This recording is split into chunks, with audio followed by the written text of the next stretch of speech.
புனிதமான முஹர்ரம் மாதத்தினுடைய ஆரம்ப காலத்தில், ஆரம்ப நாட்களில் நாம் இருக்கிறோம்.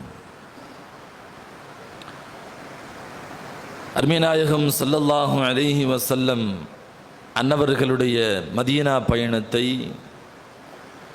ஹிஜ்ரத்தினுடைய பயணத்தை அடிப்படையாக வைத்து துவங்கப்பட்ட ஹிஜ்ரி ஆண்டினுடைய முதல் மாதத்தில், புத்தாண்டில் நாம் எல்லாம் அமர்ந்திருக்கிறோம். இந்த ஹிஜ்ரி காலண்டர் என்பது இந்த உம்மத்திற்கு கிடைத்த ஒரு பெரும் கொண்ட பாக்கியம் என்று சொல்லலாம். அருமைநாயகம் ஸல்லல்லாஹு அலைஹி வஸல்லம் அன்னவர்களுடைய மாபெரும் புரட்சி பயணமாய் அமைந்த ஹிஜ்ரத்தை ஒவ்வொரு ஆண்டும் நினைவு கூறுவதற்கு இந்த உம்மத்திற்கு ஒரு வழி கிடைத்திருக்கிறது. ஹிஜ்ரி புத்தாண்டு என்று சொன்னாலேயே அது முஹம்மது ரசூலுல்லாஹி ஸல்லல்லாஹு அலைஹி வஸல்லம் அன்னவர்களுடைய அந்த ஹிஜ்ரத் பயணத்தை தான் நமக்கு நினைவுபடுத்தும். தமிழகத்தினுடைய தலை சிறந்த ஒரு கவிஞர் ஒருவர் பெருமானாரின் ஹிஜ்ரத்தை பற்றி இப்படி ஒரு கவிதை எழுதுகிறார். நடந்து போன கால்கள் எங்காவது நாள்காட்டி ஆனதுண்டா? நடந்து போன கால்கள் எங்காவது நாள்காட்டி ஆனதுண்டா? ஆம், எங்கள் முஹம்மது ரசூலுல்லாஹி ஸல்லல்லாஹு அலைஹி வஸல்லம் என்பவர்கள் ஹிஜ்ரத் செய்து நடந்தார்கள், அது நாள்காட்டியாய் மாறியது என்று எழுதுவார். ஹஸரத் உமர் ரலியல்லாஹு அன்ஹு அவர்களுடைய ஆட்சி காலத்தில் அவர்களுடைய சாம்ராஜ்யம் விரிவடைந்து கொண்டே போனது. ஏராளமான அரசர்களுக்கு கடிதம் எழுத ஆரம்பித்தார்கள். எனவே ஒரு நிர்வாகத்திற்காக வேண்டி, நிர்வாக சீர்திருத்தத்திற்காக வேண்டி தேதி குறிப்பிட வேண்டிய கட்டாயத்திற்கு வந்தபோது ஹஸரத் அலி ரலியல்லாஹு அன்ஹு அவர்கள் உள்ளிட்ட ஏராளமான சஹாபாக்களை அழைத்து மஷ்வரா செய்தார்கள். நமக்கென்று ஒரு கேலண்டர் வேண்டும், இந்த சமூகத்திற்கென்று ஒரு தேதி வேண்டும். எதை அடிப்படையாக வைத்து நாம் அந்த ஆண்டுகளை முடிவு செய்யலாம் என்று ஆலோசனை செய்த போது பல்வேறு கருத்துக்களை சஹாபாக்கள் சொன்னார்கள். பெருமானாருடைய பிறப்பை நாம் ஆண்டு கணக்காக வைத்துக் கொள்ளலாம் என்றார்கள். பெருமானார் ஸல்லல்லாஹு அலைஹி வஸல்லம் அன்னவர்களுடைய மிஅராஜ் பயணத்தை ஆண்டு கணக்காக வைக்கலாம் என்றார்கள். பெருமானார் ஸல்லல்லாஹு அலைஹி வஸல்லம் அன்னவர்கள் முதலாக மதீனாவிற்குள்ளே நுழைந்ததை நாம் ஹிஜ்ரத்தினுடைய ஆண்டாக பயன்படுத்தலாம், நாள்காட்டியாக பயன்படுத்தலாம் என்று ஆலோசனை செய்தார்கள். பத்ர் போரை நாம் அடையாளமாக வைக்கலாம் என்றார்கள். பெருமானாருடைய வஃபாத்தை அடையாளமாக வைக்கலாம் என்றார்கள். பல்வேறு ஆலோசனைகளுக்கு பின்னால் ஹஸரத் அலி ரலியல்லாஹு அன்ஹு அவர்கள் தான் சொன்னார்கள், ரசூலுல்லாஹி ஸல்லல்லாஹு அலைஹி வஸல்லம் மன்னவர்கள் ஹிஜ்ரத் சென்ற அந்த ஆண்டை நாம் ஏன் ஒரு நாள்காட்டியாக வைக்கக்கூடாது என்றார்கள். அவர்களுடைய வார்த்தை எல்லா சஹாபாக்களுக்கும் பிடித்து போனது. எல்லோரும் ஒருமனதாக பெருமானார் ஸல்லல்லாஹு அலைஹி வஸல்லம் மன்னவர்கள் ஹிஜ்ரத் செய்த ஆண்டுதான் இனிமேல் அரசாங்கத்தினுடைய நிர்வாகத்திற்காக வேண்டி, தேதிக்காக வேண்டி பயன்படுத்தப்படும் என்கிற ஒருமித்த கருத்தோடு ஹஸரத் உமர் ரலியல்லாஹு அன்ஹு அவர்கள் ஹிஜ்ரத்தினுடைய ஆண்டை இந்த உம்மத்திற்கு அறிமுகப்படுத்தினார்கள். கண்ணியத்திற்குரியவர்களே, ஹிஜ்ரத்தினுடைய பயணம் என்பது ஏதோ நாம் செய்கிற பயணத்தை போன்றதல்ல.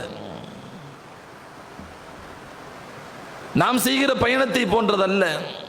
ஒரு 1500 ஆண்டுகளுக்கு முன்னால் ஒரு 400 கிலோமீட்டர் பயணத்தை சாதாரணமாக கடக்காமல் எங்கு பார்த்தாலும் பெருமானார் ஸல்லல்லாஹு அலைஹி வஸல்லம் அன்னவர்களை தேடி வேட்டையர்களும் உளவாளர்களும் பெருமானார் ஸல்லல்லாஹு அலைஹி வஸல்லம் அன்னவர்களுடைய பயண தடத்தை தேடி எல்லோரும் ஆங்காங்கே மலை குன்றுகளில் நோட்டமிட்டு கொண்டிருந்த சமயத்தில் அவர்களுடைய கண்களில் மண்ணை தூவிவிட்டு ஸல்லல்லாஹு அலைஹி வஸல்லம் அன்னவர்கள் ஒரு 400 கிலோமீட்டர் தூரத்தை கடந்தது என்பது சாதாரணமான பயணம் அல்ல. ரசூலுல்லாஹி ஸல்லல்லாஹு அலைஹி வஸல்லம் அன்னவர்களுடைய வாழ்க்கையை புரட்டி போட்ட ஒரு பயணம். சவால்கள் நிறைந்த ஒரு பயணம். இக்கட்டான சூழலில் ஸல்லல்லாஹு அலைஹி வஸல்லம் அன்னவர்கள் முன்னெடுத்த பயணம். நமக்கெல்லாம் தெரியும், ஸல்லல்லாஹு அலைஹி வஸல்லம் அன்னவர்களுடைய தலைக்கும் ஹஸரத் அபூபக்கர் சித்திக் ரலியல்லாஹு அன்ஹு அவர்களுடைய தலைக்கும் 100 ஒட்டகங்கள் பரிசு என்று அறிவிக்கப்பட்டிருந்த தளத்தில் இருந்துதான் ரசூலுல்லாஹி ஸல்லல்லாஹு அலைஹி வஸல்லம் அன்னவர்கள் மதீனாவை நோக்கி புறப்பட்டார்கள். சாதாரணமான பயணம் அல்ல, ஏராளமான சவால்கள் நிறைந்த பயணம். இந்த பயணத்தை பற்றி மார்க்க அறிஞர்கள், வரலாற்று ஆய்வாளர்கள் சொல்வார்கள், இந்த உம்மத்திற்கு ஹிஜ்ரத்தினுடைய பயணத்தில் 60 படிப்பினைகள் ஒன்று எழுதுகிறார்கள். 60 விதமான படிப்பினைகள் உண்டு. ரசூலுல்லாஹி ஸல்லல்லாஹு அலைஹி வஸல்லம் அன்னவர்கள் மக்காவில் இருந்து புறப்பட்டது முதல் மதீனாவிற்கு போய் சேர்ந்தது வரை 60 விதமான படிப்பினைகள், இபரத்துகள் இந்த உம்மத்திற்கு அதில் பாடம் உண்டு என்று மார்க்க அறிஞர்கள் எழுதுவார்கள். அதில் மிக முக்கியமான ஒரு அங்கத்தை மட்டும், ஒரு பாகத்தை மட்டும் இன்றைக்கு நாம் நினைவு கூற வேண்டும். ரசூலுல்லாஹி ஸல்லல்லாஹு அலைஹி வஸல்லம் அன்னவர்கள் ஹிஜ்ரத்தின் வாயிலாக இந்த உம்மத்திற்கு கற்றுத்தந்த மிக முக்கியமான ஒரு பாடம் என்பது, ஒரு மனிதன் அல்லாஹ் தனக்கு வழங்கிய ஆற்றலை முறையாக, நேர்த்தியாக முயற்சி செய்து அதை பயன்படுத்தியதற்கு பின்னால் அல்லாஹ்வின் மீது தவக்குல் வைக்க வேண்டும் என்கிற உயர்தரமான பாடம். சோம்பேறித்தனமாக அமர்ந்து கொண்டு அல்லாஹ் பார்த்துக் கொள்வான் என்று சொல்லுகிற பாடம் அல்ல.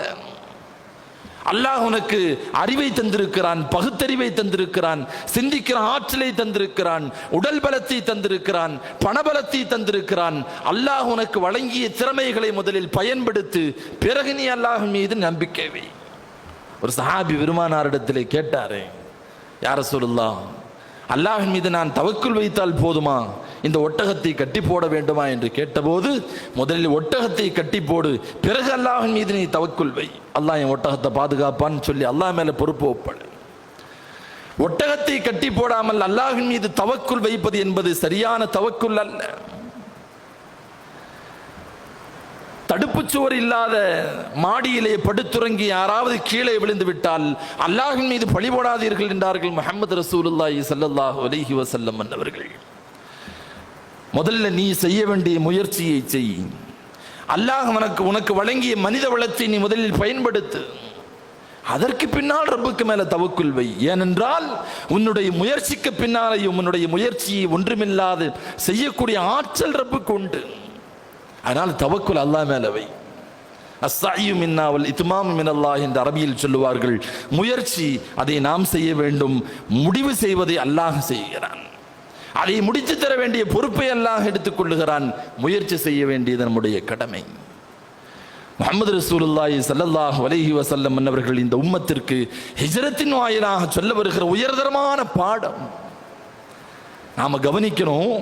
ரசூலுல்லாஹி ஸல்லல்லாஹு அலைஹி வஸல்லம் அவர்கள் ஹிஜ்ரத் புறப்படுவதற்கு, ஹிஜ்ரத்தினுடைய பயணத்தை தொடங்குவதற்கு சில வருடங்களுக்கு முன்னால் தான் இதே முஹம்மது ரசூலுல்லாஹி ஸல்லல்லாஹு அலைஹி வஸல்லம் அவர்கள் எண்ணிக்கையே இல்லாத கோடிக்கணக்கான கிலோமீட்டர்களை அதற்கு அப்பால் போய் சிதறத்துல் முன்தஹாவை கடந்து அல்லாஹ்வை போய் சந்தித்து விட்ட பயணத்தை அவர்கள் நடத்தி காட்டியிருந்தார்கள்.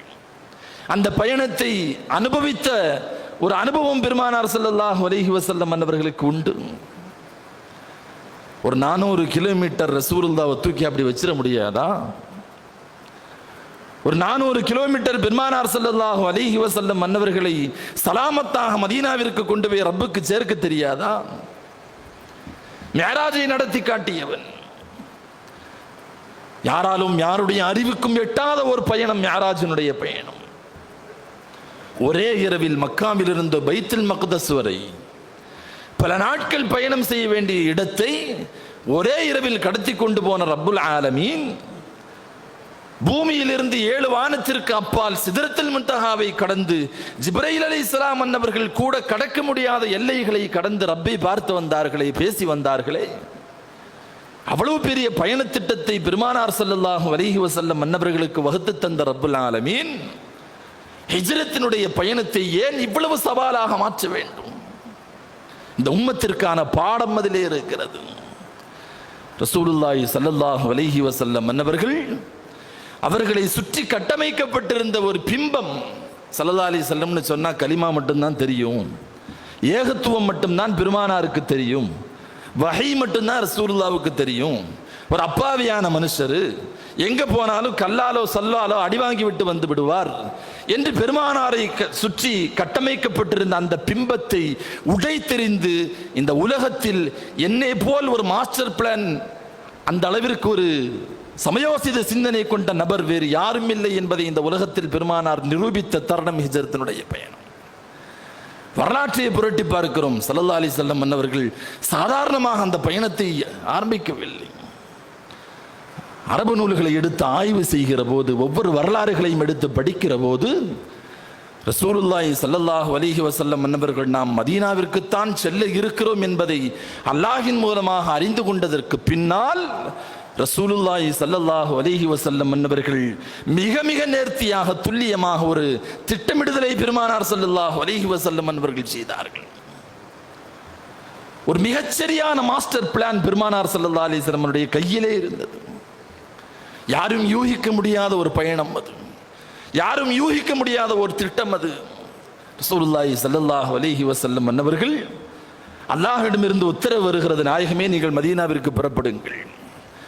முன்னாலேயே ஹஸ்ரத் உமர் ரலியல்லாஹு அன்ஹு போன்ற பெரும் பெரும் சஹாபாக்களை எல்லாம் மதீனாவிற்கு, தன் தொண்டர்களை முதலில் மதீனாவிற்கு அனுப்பிவிட்டு கடைசியாய் புறப்பட்டது தலைவர் கடைசியாக புறப்படுகிறார். அல்லாஹ்வினுடைய அனுமதி கிடைத்ததற்கு பின் ஸல்லல்லாஹு அலைஹி வஸல்லம் மன்னவர்கள் தன்னுடைய திட்டங்களை நடைமுறைப்படுத்துவதற்கு முன்னால், தன்னுடைய திட்டங்களை பெருமானார் செயல்படுத்துவதற்கு முன்னால் முதல்ல ஸல்லல்லாஹு அலைஹி வஸல்லம் மன்னவர்கள் செய்த வேலை அல்லாஹ்விடத்திலே கையேந்தினார்கள். இது உம்மத்திற்கான பாடம் இதிலே இருக்கிறது. முயற்சி நமக்கானது, நாம செய்யணும்.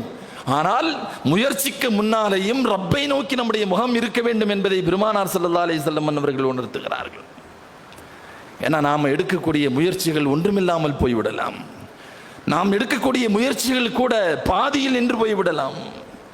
முயற்சிகளுக்கு தடை ஏற்பட்டு விடலாம். அதனால முயற்சித்ததற்கு பின்னால் ரப்பு மேல தவக்குல் வைப்பது என்பது வேறு. முயற்சிக்கு முன்னாலேயும் ரப்பின் மீது ஒரு அலாதியான நாட்டமும் அல்லாஹ்விடத்திலே அலாதியான ஒரு பிரார்த்தனையும் இருக்க வேண்டும் என்பதை ஸல்லல்லாஹு அலைஹி வஸல்லம் அவர்கள் கற்றுத் தந்தார்கள். கஅபாவுக்கு போனாங்க. கஅபாவே, உன்னை எனக்கு ரொம்ப பிடிக்கும், உன்னை எனக்கு ரொம்ப பிடிக்கும். இந்த மக்கள் என்னை வெளியேற்றாமல் இருந்திருந்தால் நான் இங்கேயும் சென்றிருக்க மாட்டேன். ரப்பே, எனக்கு பிடித்தமான மக்காவிலிருந்து இந்த மக்கள் என்னை வெளியேற்றுகிறார்கள், உனக்கு பிடித்தமான இடத்தில் என்னை குடியேற்றுவாயாக என்று தன்னுடைய திட்டங்களை செயல்படுத்துவதற்கு முன்னால் ரப்பிடத்திலே பேசினார்கள், துஆ செய்தார்கள் ஸல்லல்லாஹு அலைஹி வஸல்லம் அவர்கள். ஸல்லல்லாஹு அலைஹி வஸல்லம் மன்னவர்கள் ஹிஜ்ரத்தினுடைய பயணத்தை துவங்குவதற்கு முன்னால் ஸல்லல்லாஹு அலைஹி வஸல்லம் மன்னவர்களை கொலை செய்து விடலாம் என்று மக்கத்து காஃபிர்கள் எல்லாம், குறைஷிகள் எல்லாம் திட்டம் தீட்டி ஸல்லல்லாஹு அலைஹி வஸல்லம் மன்னவர்களை நாளை இந்த குறிப்பிட்ட நேரத்தில் அவர்களுடைய வீட்டை நாம் முற்றுகையிட்டு விடலாம் என்று பேசப்படுகிறது, திட்டம் தீட்டப்படுகிறது. ஸல்லல்லாஹு அலைஹி வஸல்லம் மன்னவர்கள் எல்லாவற்றையும் தெரிந்து கொண்டு விட்டு ஸல்லல்லாஹு அலைஹி வஸல்லம் முதல்ல செஞ்ச வேலை, ஏராளமான மக்கத்து குறைஷிகள் தன்னிடத்தில் அமானிதமாய் கொடுத்து வைத்திருந்த பொருட்களை அவர்களுடைய மானிதம் கொடுத்தவர்களிடத்திலே முதலில் ஸல்லல்லாஹு அலைஹி வஸல்லம் அவர்கள் ஒப்படைத்தார்கள். கொலை செய்வதற்காக வேண்டி திட்டம் தீட்டிக் கொண்டிருந்த ஒரு சமூகத்தினுடைய பொருளாதாரத்தை, அது நமக்கானதல்ல, அவர்களுக்கு சொந்தமானது, அமானிதமாய் நம்பிக்கையாய் நம்மிடத்திலே கொடுத்து வைத்திருக்கிறார்கள். அவர்கள் எதிரியாகவே இருந்தாலும் நம்பிக்கை துரோகம் எந்த காலத்திலேயும் கூடாது, மோசடி கூடாது என்கிற பாடத்தை இந்த உம்மத்திற்கு முதலாக நடத்தி தந்தவர்கள் ஸல்லல்லாஹு அலைஹி வஸல்லம். அலி ரலியல்லாஹு அன்ஹு அவர்கள் அழைத்தார்கள், இன்ன பொருள் இன்னாருக்கு சொந்தமானது, இன்ன பொருள் இன்னாருக்கு சொந்தமானது, எல்லா பொருட்களையும் அலி ரலியல்லாஹு அன்ஹு அவர்களிடத்திலே ஒப்படைத்து விட்டு இந்த அமானிதங்களை எல்லாம் நீங்கள் அங்கங்கே ஒப்படைத்து விட வேண்டும், எல்லாவற்றையும் ஒப்படைத்துவிட்டு நான் படுத்துறங்குகிற கட்டிலில் நீங்கள் தூங்க வேண்டும் என்றார்கள் ஸல்லல்லாஹு அலைஹி வஸல்லம். நான் படுக்கிற கட்டில நீங்க படுத்துக்கணும், சில நாட்கள் கழித்து நீங்கள் எங்களோடு மதீனாவிற்கு வந்து சேர்ந்து விடுங்கள் என்றார்கள் ஸல்லல்லாஹு அலைஹி வஸல்லம் அவர்கள். அலி ரலியல்லாஹு அன்ஹு அவர்கள் சொல்லுவாங்க, என்னுடைய வாழ்க்கையில ஒரு நிம்மதியான பயமில்லாத ஒரு தூக்கத்தை நான் தூங்கினேன்னு சொன்னா ஸல்லல்லாஹு அலைஹி வஸல்லம் மன்னவர்கள் சொன்ன அந்த தூக்கம் தான். எந்த இரவு பெருமானார் அந்த கட்டிலில் படுக்க சொன்னார்களோ, ஏன்னா கொஞ்சம் மிஸ் ஆச்சுன்னா கூட உயிர் போய்விடும், படுத்திருப்பது யார் என்பதை ஆய்வு செய்யாமல் கொலை செய்து விட்டார்கள் என்றால் அலி ரலியல்லாஹு அன்ஹுடைய உயிர் போய்விடும். அலி ரலியல்லாஹு அன்ஹு அவர்களுக்கு அது தெரியும். ஆனாலும் ஸல்லல்லாஹு அலைஹி வஸல்லம் மன்னவர்கள் நீங்க அங்க படுக்கணும்னு சொல்லிட்டாங்க. அலி ரலியல்லாஹு அன்ஹு அவர்கள் சொன்னார்கள், என்னுடைய வாழ்க்கையில் அப்படி ஒரு நிம்மதியான தூக்கத்தை நான் தூங்கியதில்லை, எந்த எதிரிகளுடைய பயமும் இல்லாமல் நான் உறங்கிறேன். காரணம் என்ன தெரியுமா? சில நாட்களுக்கு பின்னால் மதீனாவிற்கு வந்து சேர்ந்து விடுங்கள் என்று பெருமானார் ஸல்லல்லாஹு அலைஹி வஸல்லம் மன்னவர்கள் என்றைக்கு சொன்னார்களோ அன்னைக்கே நான் முடிவு பண்ணிட்டேன், இன்னைக்கு ராத்திரி நமக்கு மௌத்து கிடையாது, இன்னைக்கு ராத்திரி யாரும் நம்மை ஒன்றும் செய்துவிட முடியாது என்கிற அந்த உறுதியான நம்பிக்கை எனக்கு இருந்தது. பெருமானாருடைய கட்டிலில் நான் படுத்துக் கொண்டேன். ஸல்லல்லாஹு அலைஹி வஸல்லம் மன்னவர்கள் தான் மக்காவில் இருந்து புறப்படுவதற்கு முன்னாலேயே எதிரிகளுடைய கண்களின் மண்ணை தூவினார்கள். உள்ளதா ஸல்லல்லாஹு அலைஹி வஸல்லம் இருக்கிறாங்க, படுத்திருக்காங்க, விடியட்டும் என்று காத்திருந்தார்கள். பெருமானார் அதற்கு முன்பே புறப்பட்டு விட்டார்கள். ஸல்லல்லாஹு அலைஹி வஸல்லம் மன்னவர்கள் ஒரு வித்தியாசமான பெருமானாருடைய சிந்தனை. ரசூல் ஸல்லல்லாஹு அலைஹி வஸல்லம் அன்னவர்களுடைய ஒவ்வொரு வியூகமும் ஆச்சரியப்படுகிறோம்.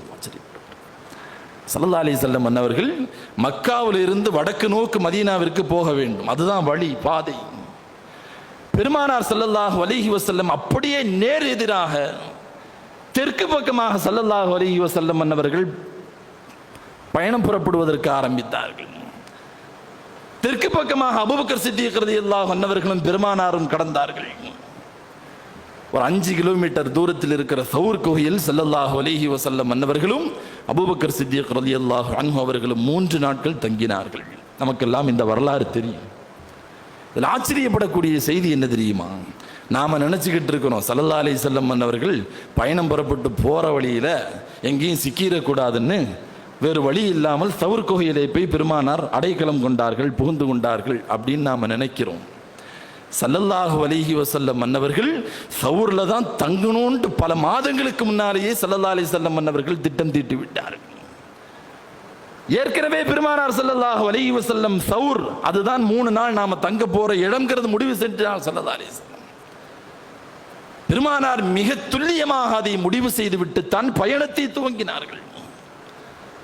சவுர் குகையிலே 3 நாட்கள் ஸல்லல்லாஹு அலைஹி வஸல்லம் அவர்கள் 3 நாள் ஏன் சவுர்ல இருந்தாங்க என்கிற அந்த வரலாற்றுக்கு பின்னால் வரலாற்று ஆசிரியர்கள் சொல்லுகிறார்கள், அறிவியல் பூர்வமாகவே ஒரு மனிதனுடைய கடுமையான முயற்சியும் கோபமும் ஒரு 48 இருந்து 78 2 மணி நேரம் வரைக்கும் தான், ஒரு 3 நாள் வரைக்கும் தான் ஒரு மனிதனுடைய உச்சபட்ச கோபம் என்பது இருக்கும். அதுக்கு பின்னால் எப்பேற்பட்ட மனிதர்களாக இருந்தாலும் அதில் ஒரு சின்ன தளர்வு ஏற்படும் என்பதை முஹம்மது ரசூலுல்லாஹி ஸல்லல்லாஹு அலைஹி வஸல்லம் அவர்கள் 1400 ஆண்டுகளுக்கு முன்னாலேயே துல்லியமாக கணித்திருந்தார்கள். கல்பில் இருப்பதை சொல்ல தெரிந்த பெருமானாருக்கு இந்த செய்தி தெரியாதா என்ன? 3 நாட்கள் எந்த பரபரப்பும் இருக்கக்கூடாது. சவுர் கோயிலே பெருமானாரும் அபூபக்கர் சித்தீக் ரலியல்லாஹு அன்ஹு அவர்களும் அமர்ந்து கொண்டார்கள், சலாமத்தாக இரவை கழித்தார்கள். ரசூலுல்லாஹ்வுக்கு தெரியும் 3 நாள் ஆச்சதுன்னு சொன்னார். ஏன்னா மறுபுறத்தில் பெருமானாருடைய தலைக்கு 100 கோடி ரூபாய் 100 ஒட்டகங்களுடைய பரிசு அறிவிக்கப்பட்டிருக்கிறது. அபூபக்கர் சித்தீக் ரலியல்லாஹு அன்ஹுடைய தலைக்கு 100 பரிசுகள் 100 ஒட்டகங்கள் பரிசாக அறிவிக்கப்பட்டிருக்கிறது. மக்கா முழுக்க எங்கு பார்த்தாலும் ரசூல் ஸல்லல்லாஹு அலைஹி வஸல்லம் அன்னவர்களுடைய தேடுதல் வேட்டை.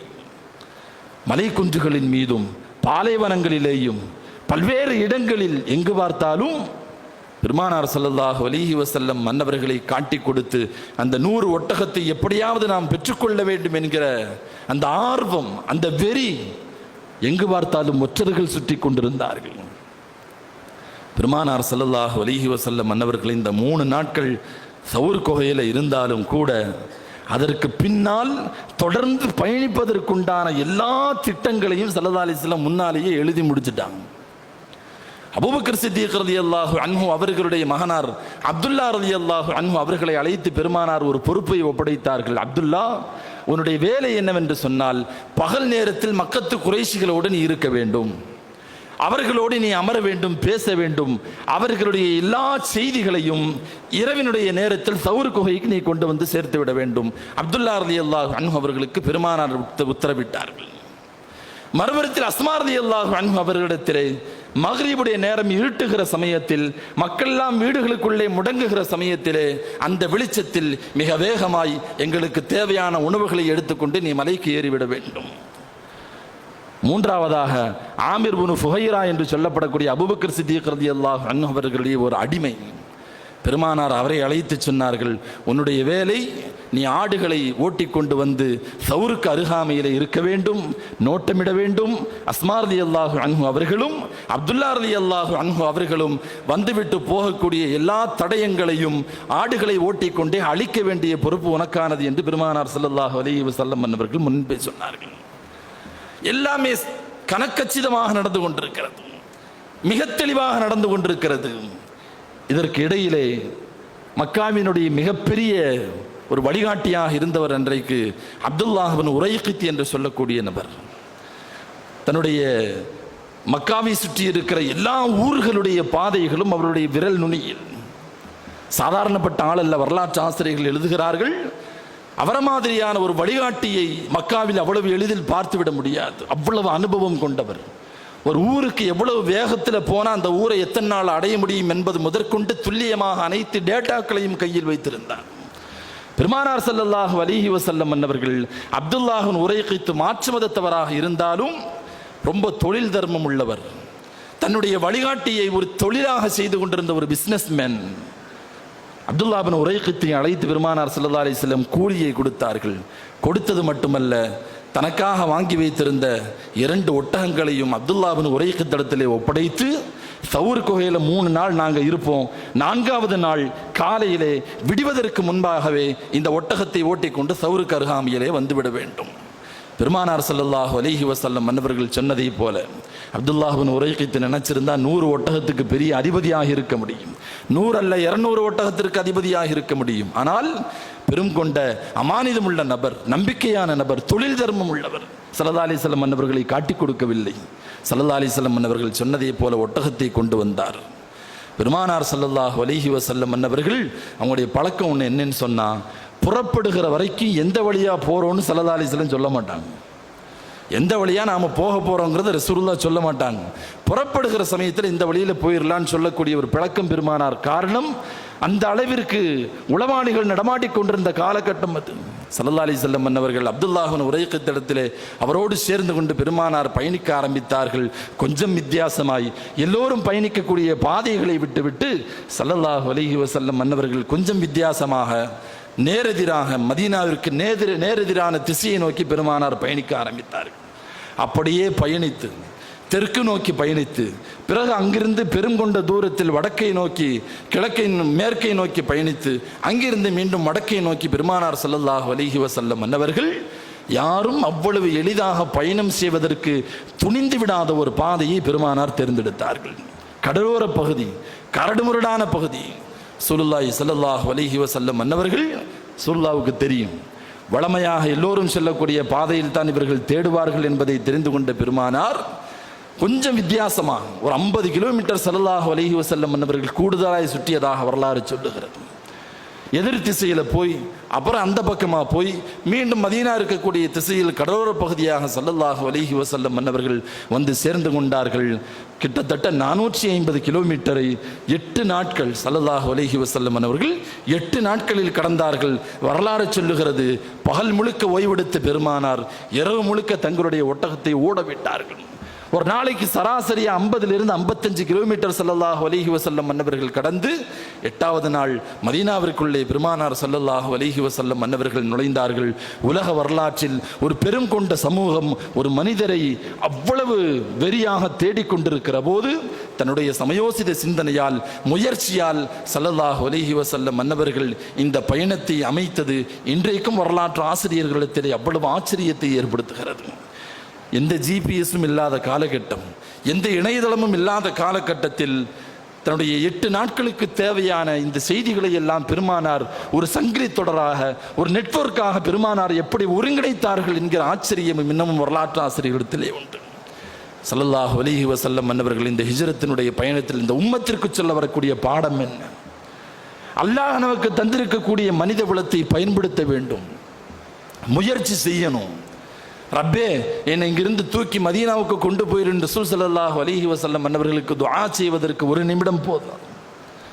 ஆனால் ஸல்லல்லாஹு அலைஹி வஸல்லம் அன்னவர்கள் அந்த சவாலை எதிர்கொண்டார்கள், தன்னுடைய அறிவை பயன்படுத்தினார்கள், திட்டம் தீட்டினார்கள், முயற்சி செய்தார்கள்.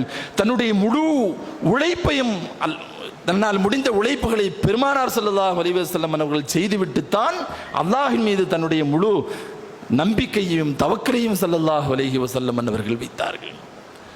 சவுரில் இருக்கும்போது நமக்கு தெரியும், பக்கத்தில் வந்துட்டாங்க ஆட்கள். குனிந்து பார்த்தால் பெருமானாரை பார்த்து விடுவார்கள், குனிந்து பார்த்தால் பெருமானாரை பார்த்து விடுவார்கள். அபூபக்கர் சித்திக் ரலியல்லாஹு அன்ஹு நாயகமே குனிஞ்சிட்டான்னா நாம மாட்டிப்போம். இதோ அவனுடைய கால்கள் தெரிகிறது வாசலில். வரலாறு சொல்லுகிறது, ஒருத்தன் குனிஞ்சு பார்க்கலான்னு போகும்போது இன்னொருத்தன் பிடிச்சான் காலரை, சட்டை காலரை பிடித்து எங்க போறேன், இல்லை அதுக்குள்ள இருக்காங்களான்னு தேடலான். உனக்கு அறிவு இருக்கிறதா? அந்த வாசலை பார், சிலந்தி கூடு கட்டி இருக்கிறது. ஒருவேளை அவர்கள் உள்ளே சென்றிருந்தால் அதை கிழித்து விட்டுத்தான் சென்றிருக்க வேண்டும். ஆனால் சிலந்தி வலைக்கு அங்கே எந்த பிரச்சனையும் இல்லை, உள்ளே செல்வதற்கான வாய்ப்புகள் இல்லை. பக்கத்தில் பார், காட்டுப்புறாக்கள் முட்டையிட்டிருக்கிறது.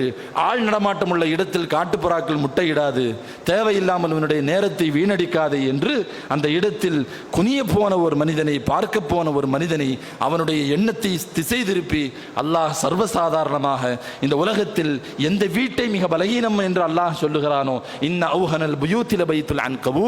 உலகத்தில் மிகவும் பலகீனமான வீடு என்பது சிலந்தியினுடைய வீடு என்று குர்ஆன் சொல்லுகிறது. அந்த பலகீனமான ஒரு உபகரணத்தை வைத்து ஒரு பெரும் கொண்ட சமூகத்தினுடைய பலத்தை அல்லாஹ் ஒன்றுமில்லாமல் ஆக்கினான். அல்லாஹ்வின் மீது முழு தவக்குல், இன்னல்லாஹு மஅனா லா தஹ்சன் இன்னல்லாஹு மஅனா, பயப்படாதீங்க அல்லாஹ் இருக்கிறான்.